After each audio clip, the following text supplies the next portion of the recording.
প্রচন্ড আগ্রহ নিয়ে আমি জান্নাতে অপেক্ষা করছিলাম আমার পাখি কখন আসবে আর কখন তাকে আমি প্রপোজ করব। So hey guys, I am mister Raib and welcome to my channel. So আমরা এই ভিডিওটিতে দেখতে চলেছি নিলয় আলমগীর তার জীবনের বেশ কিছু ইমোশনাল ডায়লগ ভিডিও স্ট্যাটাস। আর নাট্য জগতে নিলয় আলমগীরকে আমরা একজন কমেডিয়ান অ্যাক্টর হিসেবে চিনি, মানে তিনি কমেডিয়ান নাটক বেশি করে থাকেন এবং তাছাড়া তার জীবনের বেশ কিছু ইমোশনাল নাটক রয়েছে। আর সেই সব নাটকগুলো যদি দেখেন তাহলে আপনারা নিজেরাও নাটকগুলো দেখতে দেখতে ইমোশনাল হয়ে যাবেন। আমি চেষ্টা করতেছি তোকে ভুলে যেতে, কিন্তু বলতে পারতেছি না। আমার মনে হয় ডাক্তার হিসেবে আমার আরেকজন ডাক্তারকে বিয়ে করা উচিত। আর এখানে উল্লেখ্য আমাদের এই ভিডিওটা তৈরি করতে যে কতটা পরিমাণে পরিশ্রম করতে হয়েছে সেটা আর বলার না। আর তাছাড়া বেশ কিছুদিন আমাদের চ্যানেলে ভিউয়ার্সের ঘাটতি রয়েছে, তো তোমরা যদি পারো একটু ভিডিওটা বেশি বেশি করে শেয়ার করে দাও, তাহলে হয় কি আমাদের চ্যানেলে যে ভিউয়ার্সের ঘাটতিটা রয়েছে সেটা আশা করি পূরণ করা সম্ভব হবে। তো যাই হোক, চলুন আজকের ভিডিওটি এখান থেকে শুরু করা যাক। তো এই পর্বের 1 নম্বর অবস্থানে রয়েছে পরাণ পাখি। এই নাটকের একটা চমৎকার ইমোশনাল ডায়লগ, আর হিমির সঙ্গে নিলয় আলমগীরের এই নাটকটি ছিল অসাধারণ। প্রচন্ড আগ্রহ নিয়ে আমি জান্নাতে অপেক্ষা করছিলাম আমার পাখি কখন আসবে আর কখন তাকে আমি প্রপোজ করব। সারা রাত এক্সাইটমেন্টে আমি ঘুমাতে পারিনি।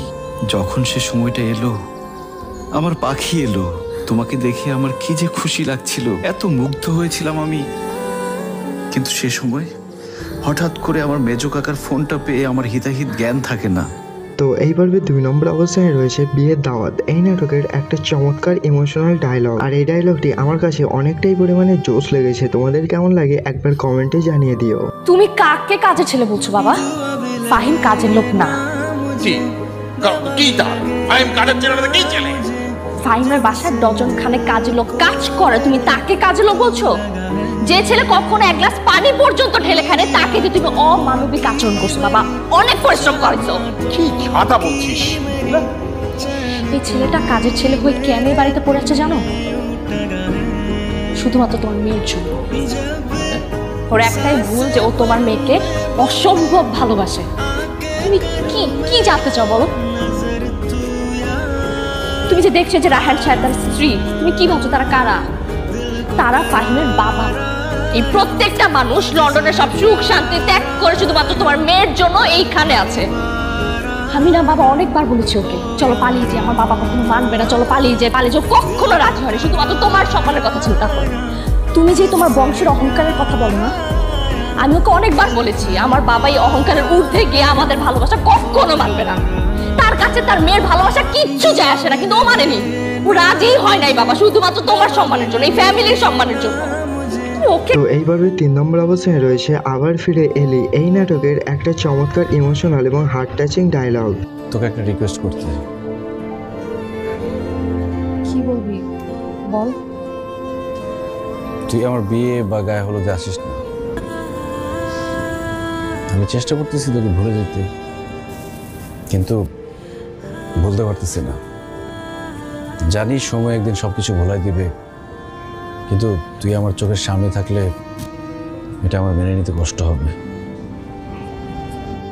আমার রিকোয়েস্ট, তুই আসিস না। তো এই পর্বে 4 নম্বর অবস্থানে রয়েছে অবশেষে ভালোবাসে। এই নাটকের একটা চমৎকার ডায়লগ, আর এই নাটকের এই ক্লিপসটা আমি একবার ইউটিউবে শর্টে দেখেছিলাম, আর আমার কাছে এতটাই ভালো লেগেছে যে এই নাটকটা খুঁজে খুঁজে বার করে, মানে এক কথায় সহজে বলা যায় এই নাটকের নামটা বার করতে আমার প্রায় 2 ঘন্টার বেশি সময় লেগেছে। আমাকে কেন বিয়ে করবেন? আপনি তো আমাকে কখনো ভালোই বাসেন। আপনার সাথে আমার যেটা ছিল সেটা তো শুধু খেলা ছিল। আপনি খেলেছেন, এটা ছুঁড়ে ফেলে দিয়ে চলে গেছে। সরি, আমি বুঝতে পারিনি।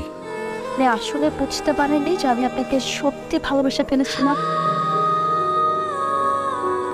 এই ভেবেছে রাহুল আমি একটা ফালতু মেয়ে, যে কেউ ঘুরতে এসে আমাকে জীবন সঙ্গী হিসাবে চাবে আর আমি রাজি হয়ে যাবো।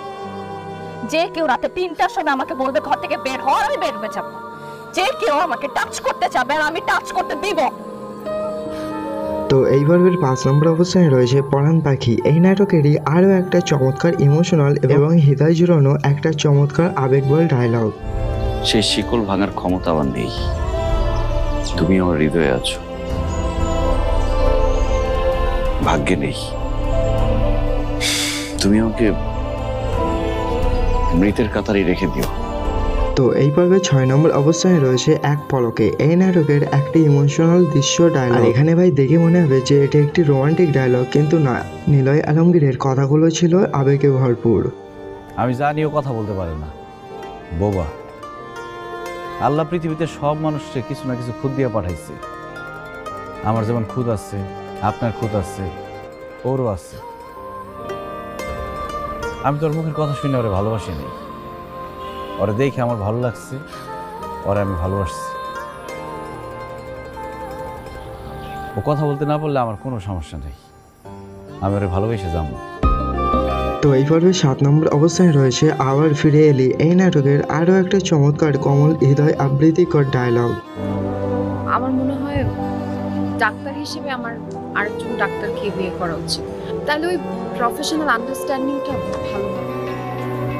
আর রাশেদ আমাকে অন্য যে কারো থেকে ভালো বুঝবে। আর হ্যাঁ, কষ্ট পাইস না, আমার থেকে তুই অনেক ভালো একটা মেয়ে পাবি। তো এই পর্বের সর্বশেষ এবং 8 নম্বর অবস্থানে রয়েছে তরি। এই নাটকের একটি ইমোশনাল ডায়লগ, আর এটি কোনো ব্রেকআপ ডায়লগ নয়, এটি হলো ফ্যামিলি ইমোশনাল ডায়লগ। আমার মায়ের শেষ ইচ্ছা কি আসলে জানোস? আমাকে গ্রামের বাড়িতে আমার বাবার কবরের পাশে যাতে আমি আমার মায়ের কবরটা দেই, কিন্তু তখন তো আমি অনেক ছোট, আমার কাছে তো কোনো টাকা পয়সা নাই যে মায়ের লাশটা আমি গ্রামে নিয়ে যাবো। কত মানুষের কাছে হাত পাচ্ছি, কত লাশ পাই গাড়ির ড্রাইভারের হাতে পায়ে ধরছি, 2 হাত দিয়ে মানুষের কাছে ভিক্ষা চাইছি যে ওরা টাকা দেন, আমি আমার মায়ের লাশটা নিয়ে যাবো। কেউ আমার ভিক্ষাও দেয় নাই। তো এই ছিল আমাদের আজকের মোটামুটি টাইপ ভিডিওটি কেমন লাগলো অবশ্যই কমেন্টে জানিয়ে দিও। আর যদি চ্যানেলে নতুন হয়ে থাকো তাহলে please hit the subscribe button and press the bell icon.